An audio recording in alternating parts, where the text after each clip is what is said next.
Assalamualaikum warahmatullahi wabarakatuh. Perkenalkan, nama saya Eltesa dengan NIM E111119180. Di sini saya akan mempresentasikan proposal penelitian saya dengan judul Upaya ASEAN Experts Group on the Environment atau AIG dalam mengatasi pencemaran lingkungan darat dan laut di negara-negara ASEAN. Latar belakang masalah pada penelitian saya ini bermula pada isu lingkungan yang menjadi suatu perhatian internasional. Hal tersebut disebabkan karena lingkungan merupakan sebuah aset yang memiliki nilai berharga bagi manusia pada masa saat ini hingga masa yang akan datang. Dengan tujuan supaya dapat dirasakan oleh seluruh manusia dari generasi sekarang hingga generasi yang akan datang. ASEAN merupakan wadah kerjasama bagi negara-negara yang terletak di kawasan Asia Tenggara dengan berbagai macam bidang kerjasama. Salah satunya yaitu kerjasama pada bidang lingkungan. Dalam upaya agar dapat terjalin eratnya integrasi pada negara-negara anggota ASEAN. Kerjasama dalam bidang lingkungan ini melalui tanda adanya dibentuk ASEAN Expert Group on the Environment atau AIG ini yang diberi tanggung jawab supaya bisa mempersiapkan ASEAN Environmental Program atau ASEP yang dengan melakukan program kegiatan ASEAN pada berbagai bidang yang berhubungan dengan lingkungan hidup. Hal ini sejalan dengan meluasnya kerjasama dalam lingkungan hidup pada kawasan ASEAN. Rumusan masalah pada penelitian saya ini yaitu bagaimana upaya yang dilakukan AIG atau ASEAN Expert Group on the Environment dan kerjasama serta kontribusi negara-negara ASEAN dalam mengatasi pencemaran lingkungan darat dan laut di negara-negara ASEAN. Fokus penelitian saya yaitu upaya AIG serta kerjasama-kerjasama yang dilakukan oleh negara-negara ASEAN dalam mengatasi masalah lingkungan yang terjadi di negara masing-masing.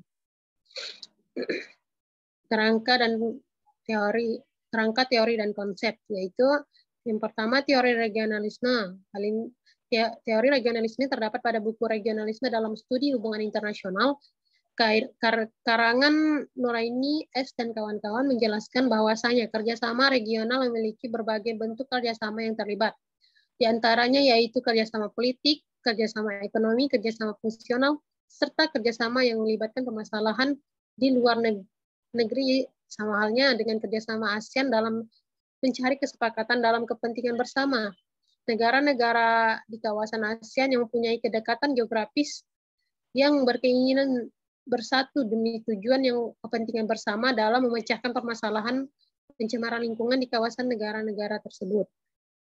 Selanjutnya yaitu konsep kepentingan organisasi internasional dijelaskan oleh Cliff Archer yang mengatakan dalam karangannya yang berjudul International Organization bahwa organisasi internasional merupakan sebuah format dasar bertujuan antara para anggota dari kelompok-kelompok yang berkaitan dengan pemerintahan maupun non-pemerintahan dengan lebih dari satu negara yang berdaulat dengan arah tujuan mencapai suatu keuntungan penting dari pihak-pihak anggotanya. Konsep ini berkaitan dengan bahasan penelitian di mana aktor dari penelitian ini merupakan organisasi internasional yang akan memecahkan suatu masalah dengan disepakati oleh anggota-anggota organisasi tersebut. Selanjutnya yaitu konsep kerjasama organisasi internasional.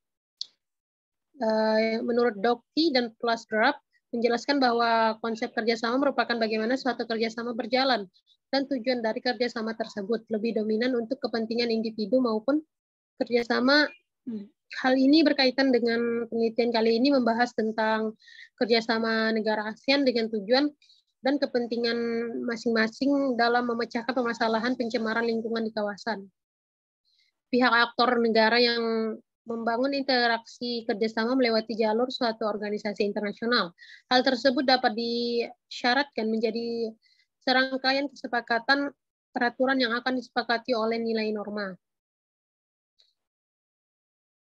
Selanjutnya yaitu kerangka berpikir. Sini bermula dari upaya AIG dan ASEAN dalam pencemaran lingkungan kawasan ASEAN melalui teori regionalisme, konsep kepentingan organisasi internasional, serta konsep kerjasama organisasi internasional dalam upaya dengan mendapatkan hasil dari upaya AIG dan kerjasama negara-negara ASEAN. Selanjutnya yaitu metode penelitian. Yang pertama yaitu jenis penelitian. Pada jenis penelitian ini, penulis menggunakan penelitian terapan atau applied research, yang mana jenis ini bertujuan menemukan suatu solusi atas sebuah masalah yang dihadapi oleh individu ataupun masyarakat, maupun dalam berorganisasi. Jenis penelitian terapan biasanya dianggap sebagai jenis penelitian yang non-sistematis. Penelitian terapan juga memiliki tujuan dalam melakukan peningkatan pada kondisi manusia yang hanya fokus pada masalah analisis dan juga pemecahan masalah sosial dari kehidupan yang konkret. Selanjutnya yaitu langkah-langkah penelitian. Langkah-langkah penelitian peneliti mengambil serta mengikuti dari pendapat M. Ali yang meliputi beberapa fase, yang mana untuk fase pertama yaitu fase perencanaan, yang mana pada fase ini meliputi yang pertama perumusan masalah, yang kedua pengadaan studi pendahuluan, yang ketiga penentuan sampel penelitian, yang keempat melakukan penyusunan rancangan terhadap penelitian, dan yang kelima yaitu penentuan perumusan alat penelitian. Yang kedua yaitu fase pelaksanaan penelitian. Pada fase ini ada dua pelaksanaan yang dilakukan saat melakukan penelitian, yaitu melakukan pengumpulan data, dan yang kedua yaitu melakukan pengolahan atau penganalisan data dari yang telah dikumpulkan. Yang terakhir yaitu fase pelaporan penelitian, yang mana pada laporan penelitian ini meliputi kegiatan yang dilakukan dari fase perencanaan hingga hasil akhir dari penelitian yang dilakukan oleh peneliti. Dalam garis besarnya yaitu laporan hasil penelitian. Selanjutnya yaitu lokasi dan waktu penelitian, yang mana lokasi penelitian ini dilakukan di Perpustakaan Universitas Tanjung Pura yang berada di Jalan Profesor Dr. Hadari Nawawi, Kecamatan Pontianak Negara, Pontianak Kota. Dan sebagian besar dilakukan secara online. Untuk waktu penelitian ini dilakukan dalam waktu kisaran 3 bulan. Selanjutnya yaitu subjek dan objek penelitian.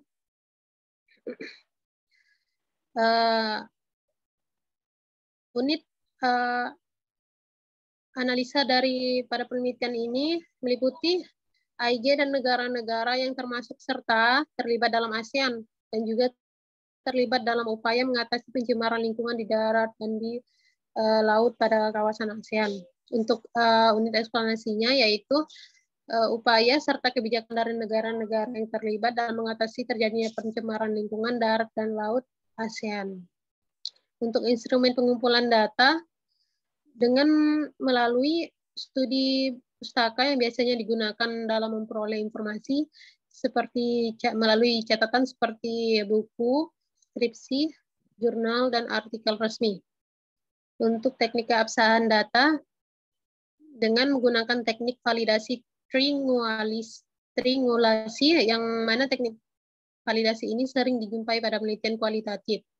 Triangulasi merupakan teknik pemeriksaan keabsahan data yang memanfaatkan sesuatu yang lain atau dari data tersebut untuk keperluan pengecekan atau sebagai pembanding terhadap data tersebut. Untuk teknik analisis data, menurut Miles dan Huberman, yang pertama yaitu pengumpulan data, yang kedua yaitu reduksi data atau penyaringan data. Reduksi data ini merupakan penyederhanaan yang dilakukan melalui seleksi, pemfokusan, dan keabsahan mentah menjadi informasi yang bermakna. Yang ketiga yaitu penyajian data. Penyajian data biasanya berupa kumpulan informasi yang tersusun secara sistematis dan mudah untuk dipahami. Dan yang terakhir yaitu penarikan kesimpulan. Penarikan kesimpulan merupakan tahap akhir dari analisis data ini yang dilakukan oleh peneliti dengan melihat hasil reduksi data tetap mengacu pada rumusan masalah secara tujuan yang hendak dicapai. Data yang telah disusun dibandingkan antara satu dengan yang lain untuk ditarik kesimpulan sebagai jawaban dari permasalahan yang ada. Di presentasi saya, kurang lebihnya saya mohon maaf. Assalamualaikum warahmatullahi wabarakatuh.